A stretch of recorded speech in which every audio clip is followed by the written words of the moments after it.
उनको शिक्षा से वंचित कर दिया था। अब जब 2014 में प्रधानमंत्री मोदी जी की सरकार बनी, आज तो मेरी माता जी ने पढ़ाया, मैं तो वैसे एलएलबी कर रखा हूँ।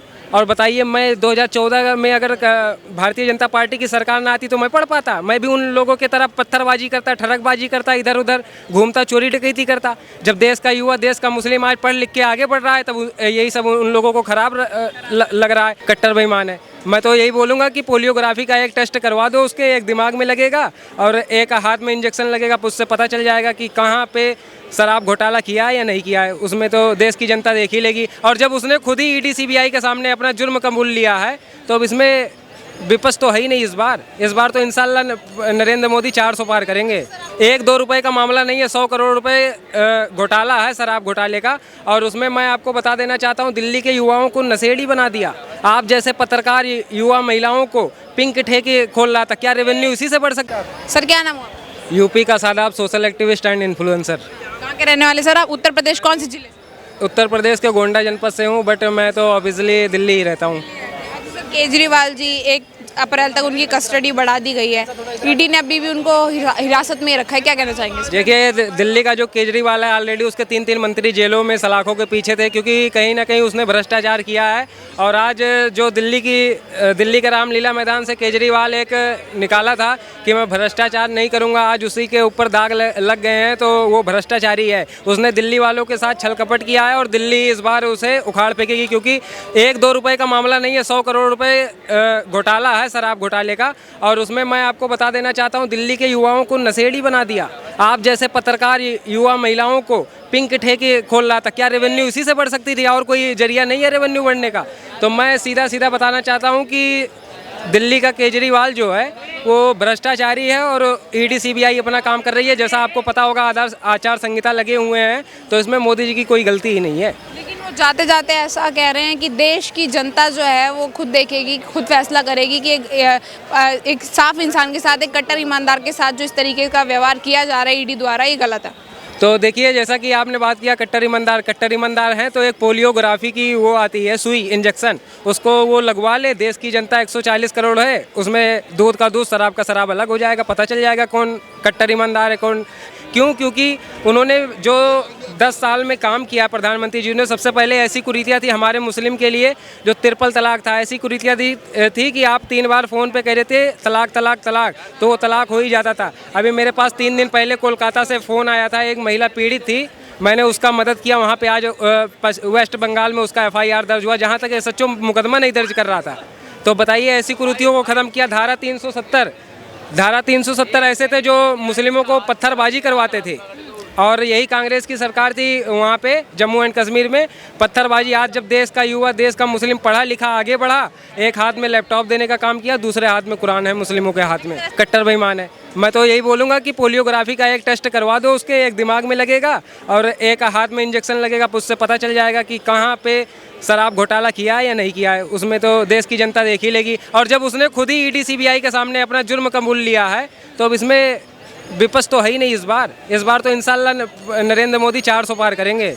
नरेंद्र मोदी जी की आपने बात करी, कह रहे हैं सब उनका किया धराया है, चुनाव से पहले जो है अपने विपक्ष को खत्म कर रहे हैं मोदी जी। देखिए, और भी नेता हैं, क्या आम आदमी पार्टी के नेताओं को केवल उठाया है? दागदार बेदाग छवि वाले जो हैं यहाँ पे घूम रहे हैं, और उनको तो इस बार जनता उखाड़ फेंकेगी। अभी मैं परसों उत्तर प्रदेश से आ रहा हूँ, लखनऊ से। उत्तर प्रदेश में 80 सीटें हैं, और इस बार मैंने तो सर्वे कर आया हूँ, 80 की 80 सीटें भारतीय जनता पार्टी की झोली में जा रही हैं। और इस बार देश का युवा, देश का मुस्लिम भी मोदी के साथ है। ऐसा कहा जाता है, जैसे आपने मुस्लिम कम्युनिटी की आपने बात करी, कहते हैं कि मोदी जी को कभी वो वोट नहीं करेंगे क्योंकि उनको हेट करते हैं। हाँ। वो तो धर्म की राजनीति, जो हिंदू मुस्लिम को लड़ाने वाले थे, 500 वर्षों का राम मंदिर सपना साकार हो गया। आज हमारे उत्तर प्रदेश के अयोध्या जनपद में पूरे वर्ल्ड का सबसे बड़ा कुरान रखा जाने वाला मस्जिद बन रहा है। मैं तो बहुत सौभाग्यशाली हूँ कि वहाँ पर अयोध्या में हमारे जन्मभूमि के बगल में ही बन रहा है। मैं गोंडा जनपद से बिलोंग करता हूँ, और आज देश का सबसे बड़ा कुरान रखा जाने वाला बन रहा है। अगर आज सनातन का डंका यहाँ भारत में बज रहा है, तो वहीं विदेशों में अरब से कोई कट्टर मुस्लिम हो सकता है? आज वहाँ पर भी सनातन का डंका बज रहा है। तो बताइए, विकास तो दिखाई दे रहा है हर जगह, हर क्षेत्र में। हाँ।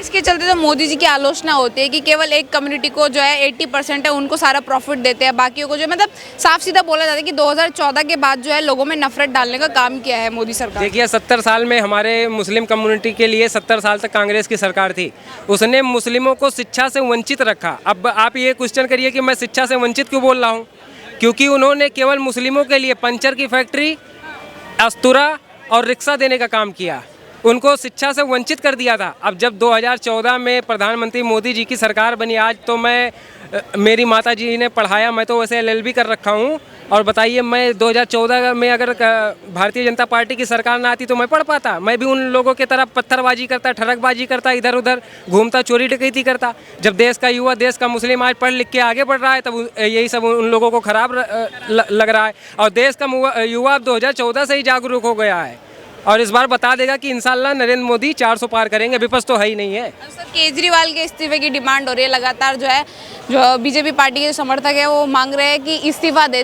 केजरीवाल जी। हाँ, क्या तो जेल से सरकार चलाने की बातें कर रहे हैं वो? जेल से सरकार नहीं चलती, जेल से केवल गैंग चलती है मैडम, और इन्हें तो स्वेच्छा से ही अपने दे देना चाहिए, क्योंकि उन्हें शर्म आनी चाहिए। जिसने 9-9, 10-10 ईडी सीबीआई हमारी है, हमारे पास क्यों नहीं आती ईडी सीबीआई? जब घोटाले करे रहोगे ना, दिल्ली की जनता के साथ छलकपट किया है, 100 करोड़ रुपए का घोटाला है, एक पे एक पौवा फ्री देने का काम किया है। अरे मैं तो अभी कल द्वारका मोड़ से आ रहा था, एक मुस्लिम, रमजान का मुकद्दस महीना चल रहा है, हमारे पवित्र महीना कहा जाता है, वो दारू पी के पड़ा है रोडों पे। मैंने कहा कैसी यहाँ पे आप लोगों के लिए तो पिंग ठेके खोल रहा था। कल एक लड़की भी मिली मेरे को, 17 साल उसकी मैडम एस थी, बोर्डों पे लिखा दिया 25 साल से कम लोगों को दारू नहीं मिलेगी। वो 200 रुपये दिया, उसको दारू मिल रहे हैं। अब बताइए, ऐसी काम रेवेन्यू बढ़ाना है तो किसी और से बढ़ा लो, लेकिन दारूबाजी से नहीं। अच्छा, आपको मैं रोकना चाहूँगी, सर की तरफ रुकना चाहूँगी। क्या नाम है सर? दिनेश पटेल। कहाँ के रहने वाले हैं आप? यही मयू FS1। दिल्ली के हैं। सर, आप क्या कहना चाहेंगे? केजरीवाल जी की कस्टडी जो है ईडी में 1 अप्रैल तक बढ़ा दी गई है, क्या सही हो रहा है केजरीवाल जी के साथ जो भी हो रहा है? मतलब ऐसे उठा करके सिटिंग सीएम को जेल में डाल देते हैं, फिर कार्रवाई करते हैं, मतलब तानाशाही हो रही है, तो उनके ऊपर क्या कहेंगे? मैम, जब कोई कंप्लेन हुई है उसके ऊपर ईडी ने कार्रवाई की है, बगैर कंप्लेन को तो नहीं हुई है। अब कंप्लेन करने वाले आज उन्हीं के साथ हैं, जिनके लिए वो 150 पेज लेकर के शीला दीक्षित के लिए कि उन्हें करप्शन बोला करते थे, और जैसे सरकार 8 विधायक लेके उन्हीं की सरकार बना ली। अब करप्शन वाला कौन रहा समझ में नहीं आया, कि पब्लिक को समझ में नहीं आया कि करप्शन कर कौन रहा था। अब जब इन्होंने भी खूब बोला उनके खिलाफ कि सभी पार्टियों के जिस सबका परिवारवाद है, संजय सिंह जी ने खूब बोला कि ये परिवारवाद, वो परिवारवाद, सबका नाम लिया उन्होंने परिवारवाद के साथ। आज उसी परिवारवाद के साथ में जो उन्होंने कहा कि पूरे देश के जितने ठगे सब एक सगे इकट्ठे हो गए। आज फोटो खुद देख लो, फोटो सेशन हो रहा है। एक एलिगेशंस लगाए गए हैं हमारे ऊपर, सिर्फ केंद्र सरकार की साजिश है, चुनावों से पहले जो है केजरीवाल जी को जो है हटाने की साजिश हो रही है। मैम, जिनके पास एक भी सांसद नहीं है उनसे केंद्र सरकार क्यों डर रही है? एक तो हो कम से कम, गिनती में एक तो आए, एक भी नहीं है, और जिसके पास 303 है वो डर रहा है। समझ में नहीं आता क्या। मोदी जी उनकी ईमानदारी से डर गए ना, सांसद नहीं, ईमानदारी से डर। कौन सी ईमानदारी? जैसे ठेके की ईमानदारी से। एक शिक्षा मैम, एक व्यक्ति प्रिंसिपल हो और वो घर में ठेका भी चलाता हो, तो बच्चों को क्या, बच्चों को दारू नहीं पीनी चाहिए? शाम कहेंगे सर कितने क्या करे 70 की, तो ये तो नहीं चले। शिक्षा मंत्री आबकारी मंत्री नहीं हो सकता, गलत है। तो आप इस बात को डिनाई करते हैं कि इसमें मोदी जी का जो हाथ बता रहे हैं आप आम आदमी के समर्थक वाले कि मोदी जी की साजिश है सारी, तो मतलब ये फेक एलिगेशन है सारे मोदी जी के ऊपर? मैम, जब ए राजा गिरफ्तार हुए तब तो मोदी जी थे भी नहीं, तब साजिश किसकी थी? सरकार भी उन्हीं की थी, मंत्री भी उन्हीं का था, जेल भी उन्हीं की थी। तो यहाँ भी वही हाल है, सरकार भी तो केजरीवाल की है और अपनी जेल में बंद है। अच्छा, आप दिल्ली के एक आम जनता है, आप चाहते हैं केजरीवाल जी को इस्तीफा दे देना चाहिए?